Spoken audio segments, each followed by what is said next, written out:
Hi, everyone. Welcome to another episode of the Tiki Goth Club. My name is Ray, and this is my co-host, Jamie. Hello. And today we're going to talk about something that might be a little controversial, but I think it's an honest question. It's an honest question that I have. Mm-hmm. And that question is, when we talk about goth, is goth the music, or is goth more about the fashion? Or is it a combination of the two? And I think you're right to say that this is kind of a controversial question. Yeah. Say that 3 times. And it's definitely a question that has been asked and discussed. And it's one of those things that I think people sometimes take maybe too seriously in my book. But I do think that they are not one or the other, but I do think that they're a balance. It's sort of a yin and yang, yeah. Because I think that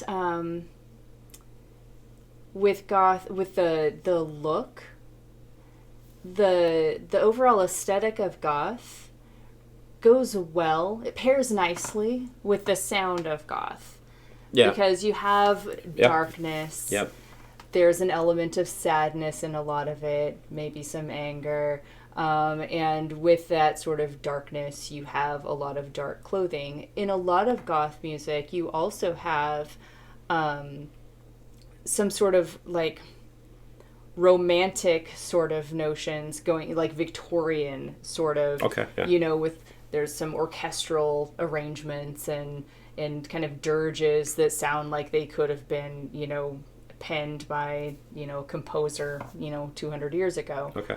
But they're pairing that with, modern lyrics or whatever.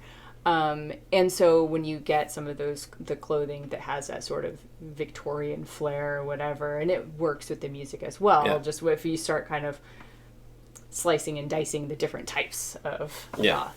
But I think that you wouldn't necessarily have the aesthetic without the music. You could still have the music without the aesthetic, but anytime that you are performing music, think of any kind of music, there's a look that goes with that type of music. Image, you're performing. Image is part of the whole package. Yep, image is very, very important when it comes to any type of music. I remember in the 90s, I was in a hardcore band. And a lot of the music that was being played, it was so close to being metal that I'm like, how is this not metal, Mm-hmm. But it really almost came down to like, well, the songs have no solos, but metal bands, the guys have long hair. Hardcore bands, the guys have like short hair. Yeah. Instead of layering like leather and chains, everyone's like wearing baggy shirts and they just came back from skateboarding. That's kind of how it was. So it almost literally came down to a look. Okay, can you go back to like the first goth band or musician? The one that you could like when you talk about metal, you can be like Black Sabbath. Can you do that with goth? I think that, you could easily point at something like Bauhaus and say that, like, they were kind of, they're sort of the grandfathers. Okay. I wonder, do you think, because obviously they had their image that they had. Mm-hmm. So here we are, we're Bauhaus. Here's the music that we're writing, and this is how we look like. Is it a situation where, like, the music was there, but it just so happens that that's what they look like, that they kind of wrote the books on, like, kind of like what goth would look like? I think to an extent. You know what I'm saying? Yeah. Like, so say hypothetically Bauhaus came out, but they wore, like, jeans and T-shirts. Then could that be the goth look? I mean, like, I think about, like, say, The Cure. Like, Robert Smith grew into that look that he has. Mm-hmm. With the big hair and the lipstick. You watch early videos of The Cure, like in the 70s, like, he looks like Ben Affleck. He literally looks like Ben Affleck with creepers on. Yeah. So, I wonder if the music, you have the bands, and it just so happened that they had this look So they kind of went together. I think that there is some, like, it kind of snowballing of, of the look, putting it together, and then other people catching on. And I would venture to say that it works like this in probably most subcultures. Okay. Whereas you would have this sort of, an early look. I would say, like, as a girl, Susie Sue would have been like a huge influence for me back in the day. But you can call her a punk rocker, though. You could, like, and if you look at, pictures of her back in those early days, she totally looked like the, we're talking the late 70s, looked punk. Absolutely, yeah. And, I mean, for all intents, she was. But then as you get into that, like, she gets, like, pulled into that, the goth, or if it was called death rock in the world back then. And you have that look, and then people are emulating those looks, because just like kids now, you'd look up to whoever you think is cool, and then that's who you want to dress like, and you just sort of have that snowball effect. And I think you have the street fashion version of anything, and then you have the refined public the celebrity version of those things, and those feed off of each other, because the kids are looking at their idol and wanting to dress like them, but then they're also looking at, like, oh, I got to go to high school more. I got to walk down the street. So you'd have that, so they're influencing each other. Yeah. So you may be asking yourself, how can I join the Tiki Goth Club? Well, there is no membership. There are no fees. But I have shirts for sale. They're $20 a piece, $5 shipping and handling. If you're interested, go to my website, tikiwithray.com. There's a prompt that says buy a shirt. Follow that, and then that's how you can get your own. Can you be a goth band, or is there any goth bands that you know that don't look goth? Whereas, like, they're just here's the music, but they don't look goth at all. For current bands? Any band. I don't know any current like ones. Any bands. I'm sure they're out there, but I want to say, well, I mean, I could go back to The Cure. Okay. So the first time I saw The Cure was well over 20 years ago. Mm-hmm. And Robert Smith was wearing, everybody's wearing pretty much all black. They're just wearing clothes, and Robert Smith is wearing a Winterhawks hockey jersey. It was very distracting, I have to say, because here I am, like, finally seeing The Cure that I had loved at that time for, I was probably 15 years into my Cure fandom at that time. Yeah. And I'm like, but he's wearing a hockey jersey. And it was just like, the whole time, I'm just like, but hockey jersey. Like, it was so incongruous. And had he come out in just, like, a black shirt, which I think is what he was wearing the following time I saw them, it just would have been fine.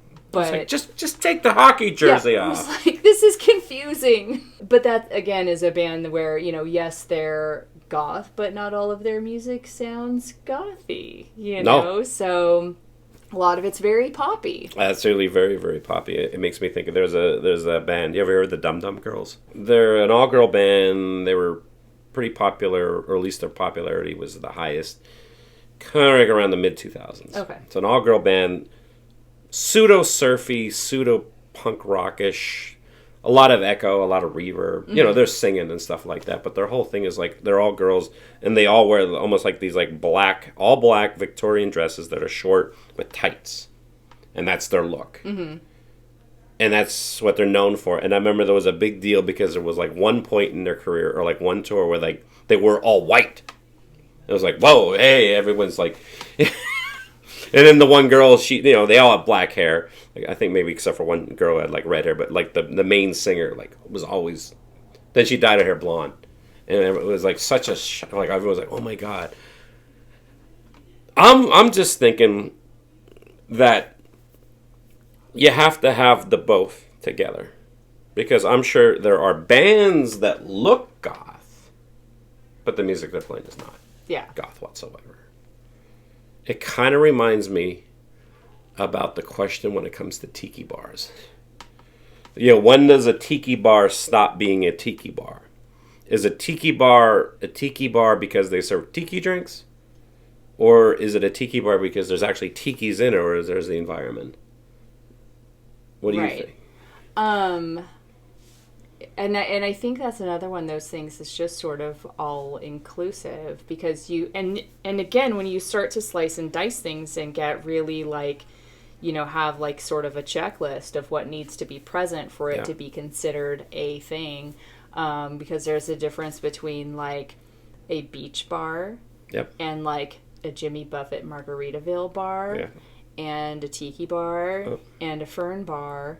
And even though all of these things have these elements that, are overlapping and intertwining, like you have to have kind of the full checklist for it to be like the tiki bar, because it would be like the drinks and the decor and, a tiki present would be, pretty important. So is that kind of how things are with goth then? It's sort of like when it comes to a goth band, it's like,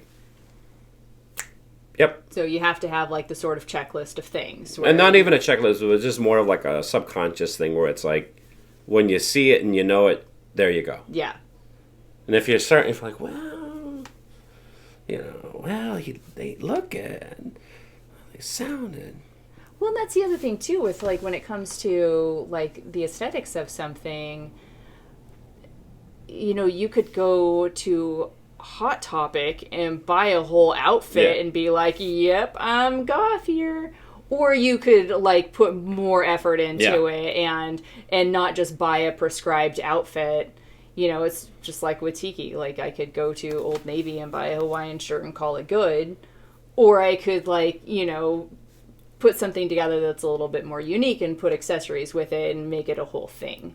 And I think that that's true in both of those worlds when you're talking about like, the way that you're dressing is, coordinating and mixing in with your environment, which, would both be in like a goth club or in a tiki bar. You've got all the accessories that go with it. It's sort of this like all-encompassing and very personal way that you put it together versus just like an off-the-rack way. Well, even, real simple too. Maybe, and I'm going to try to bring this all together. It's like, when you think of goth, the first color that comes to your mind is black. Mm-hmm. Oh, but then there's there's like not black goth now too. Mm-hmm. There's like Lolita goth and pastel goth and unicorn goth, all kinds of goth now. But just because you're wearing black or wearing all black, that doesn't necessarily make you goth. No, you could just be a waiter at a fancy restaurant. Exactly. Here, are you into The Cure, or are you a fancy waiter at a restaurant? Sometimes you just can't tell.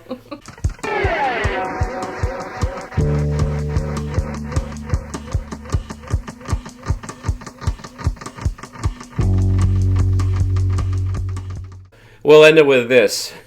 If someone has to ask you, if I'm assuming that you're not going to be taking my order,